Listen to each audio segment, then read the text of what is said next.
basically informed consent is. So let us first look upon the contents that we are dealing with. So here first is definition, then second is informed consent guidelines, process of consent, plan of consent process, elements of ICF जो आपका components of ICF, जो inform consent है आपका, inform consent form है, तो उसके क्या element होते हैं और उसके क्या कंपोनेंट्स हैं। ठीक है, तो स्टार्ट करते हैं विद इन्फॉर्म कंसेंट। ठीक है, तो इसमें इसकी डेफिनेशन देखते हैं हम पहले। डेफिनेशन क्या होती है? So it is a process by which a subject voluntarily confirms his or her willingness to participate in a particular trial after having been informed of all aspects of the trial that are relevant to the subject's decision to participate. All right, तो इसमें क्या होता है? Human intervention होता है। ठीक है, human जो है वो वॉलेंट्रली पार्टिसिपेट करता है, तो हम उसको जो भी एडवांटेज और डिसएडवांटेज या फिर जो भी यूजफुल और हार्मफुल इफेक्ट हैं हमारे क्लिनिकल ट्रायल्स के, वो हम बताते हैं इसमें। ठीक है, now informed consent is documented by means of written signed dated informed consent form। ठीक है, तो it is by the means of it may be written signed और dated information। तो जो आपका informed consent है वो क्या है? बेसिकली एक डॉक्यूमेंटेड प्रोसीजर है, डॉक्यूमेंटेड प्रोसेस है, जो कि रिटन वे में भी हो सकता है, साइंड वे में भी हो सकता है, और आपका डेटेड इन्फॉर्मेशन भी उसमें हो सकती है।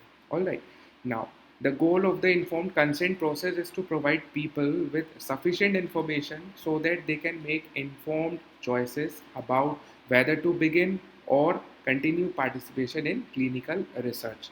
So, क्लिनिकल रिसर्च जो है वही आपका क्लिनिकल ट्रायल का पार्ट है।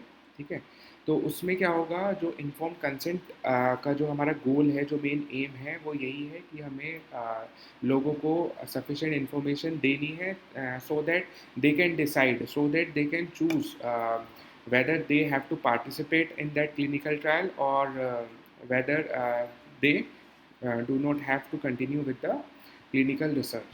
So this is about the definition of clinical consignment. All right, तो जो इन्फॉर्म्ड कंसाइनमेंट हमारा होता है क्लिनिकल रिसर्च में, तो this is all about the definition of informed consent. Now so there are some guidelines of informed consents. That is, number one is ICMR, that is Indian Council of Medical Research, ethical guidelines for biomedical research on human subjects। तो ICMR में क्या होता है आपका? जो biomedical research subject होते हैं आपके ह्यूमन सब्जेक्ट्स पे, तो उसमें जो गाइडलाइंस होती है वो, मतलब कि ह्यूमन सब्जेक्ट्स को आपको अगर लेना है क्लिनिकल ट्रायल के लिए, तो उसमें क्या क्या आपको रूल्स एंड रेगुलेशन जो है फॉलो करना पड़ेगा, क्या क्या गाइडलाइंस आपको फॉलो करनी पड़ेगी। तो this is all written in ICMR, that is Indian Council of Medical Research, and it is publish in 2000 and revise in 2006।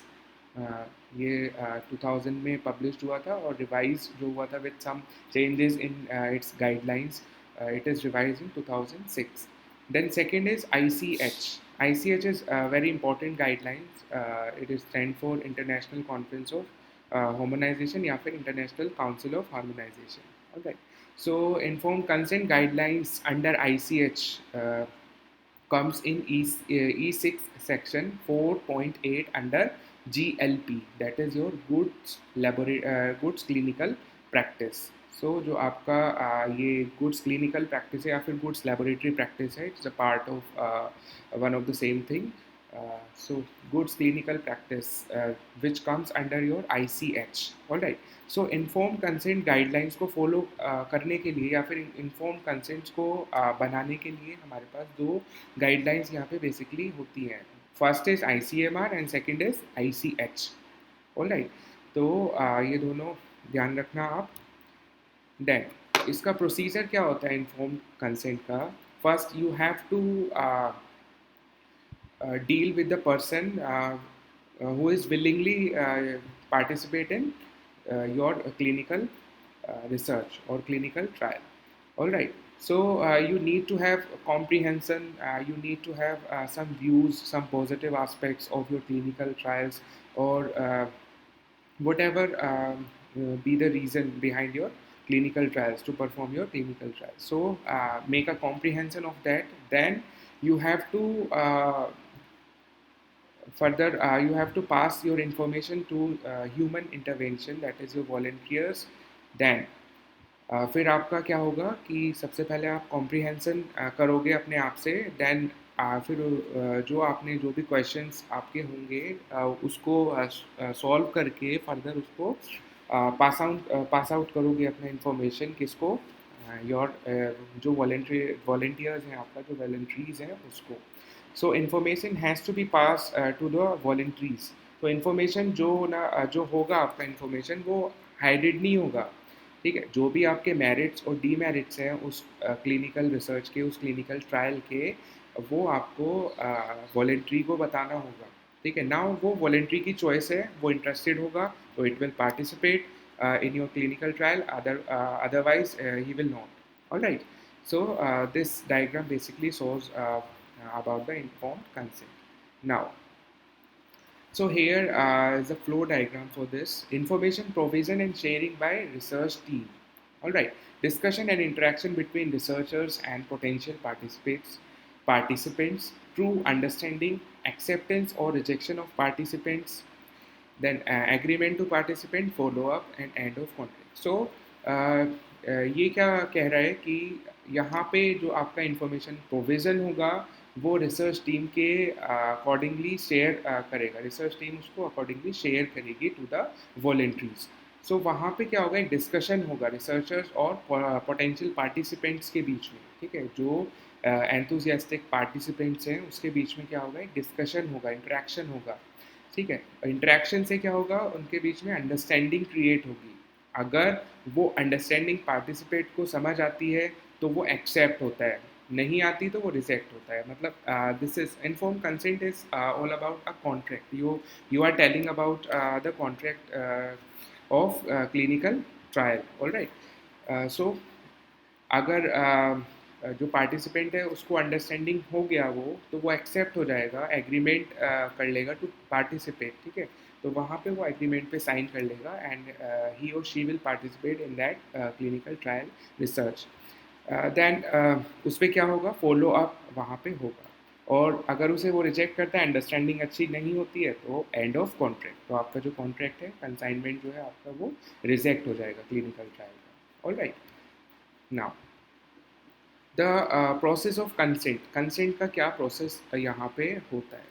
So first of all is choose the right environment and location to obtain consent. तो environment सही होना चाहिए और location भी जो है आपका सही होना चाहिए, जो भी आपको कंसेंट के बारे में इंफॉर्मेशन देना है. Now second is involve multiple health care personnel as necessary. तो यहाँ पे आपको सेकेंड पॉइंट में बोल रहा है वो कि यहाँ पे मल्टीपल हेल्थ केयर पर्सनल आपको इन्वॉल्व करना है, क्योंकि जो हेल्थ केयर पर्सनल होते हैं उनका अपना एक्सपीरियंस होता है, उनका अपना मेडिकल फील्ड से रिलेटेड जो भी एस्पेक्ट्स है वो क्लियर होते हैं. तो वो क्लियरली वॉलेंटियर जो आपके वॉलेंटियर्स हैं, जो पार्टिसिपेंट्स हैं, उसको एक एनालिटिकल वे में वो उसको समझा देते हैं. All right, third is include family members in the process as warranted.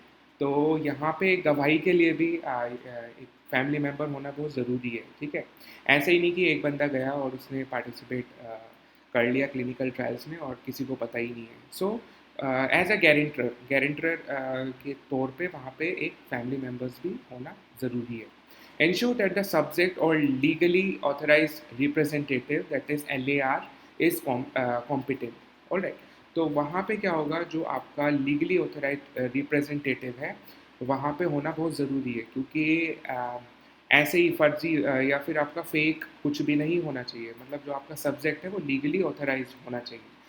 All right, ensure the subject और LAR हैज़ सफिशिएंट अंडरस्टैंडिंग. जो आपका सब्जेक्ट है, जो आपका वॉलेंट्री है, जिसको यहाँ पे लीगली ऑथराइज रिप्रेजेंटेटिव बोल रहे हैं, उसको सफिशिएंट अंडरस्टैंडिंग वहाँ पे होनी चाहिए. Now continue the process of consent through out the study. आप इस स्टडी के थ्रू क्या करना है, आपको कंटिन्यू करना है इस प्रोसेस को. All right, now so this is all about the process of consent. So इसमें क्या करना है आपको, सबसे पहले एक पर्टिकुलर इन्वायरमेंट या फिर लोकेशन देखनी है और मल्टीपल हेल्थ केयर पर्सनल्स को भी यहाँ पे इन्वॉल्व करना है, फैमिली मेम्बर का भी होना बहुत ज़रूरी है एज अ गारंटर, और जो सब्जेक्ट है आपका वो लीगली ऑथराइज रिप्रेजेंटेटिव है. All right. Now, so this is all about the process of consent. Now the plan of consent process. Consent process का क्या plan है, किस तरीके से हम अपने consent process को plan करते हैं. Identify obstacles to participation in study and ways to overcome obstacles. तो हमें जो पार्टिसिपेशन में जो भी रुकावट पैदा हो रही है वो किसकी वजह से हो रही है, ठीक है, उसको हम ओवरकम कैसे कर सकते हैं, तो वो सब यहाँ पे आता है. Alright. Now identify word subjects में be understand. Compile frequently asked question list. Decide who will do consent discussion. Decide where consent discussion will be held. So इसमें क्या होगा आपका, यहाँ पे आइडेंटिफिकेशन होगा जो भी आपके वर्ड सब्जेक्ट हैं, जो कि समझ नहीं आ रहा था आपको उसका. ऑलराइट.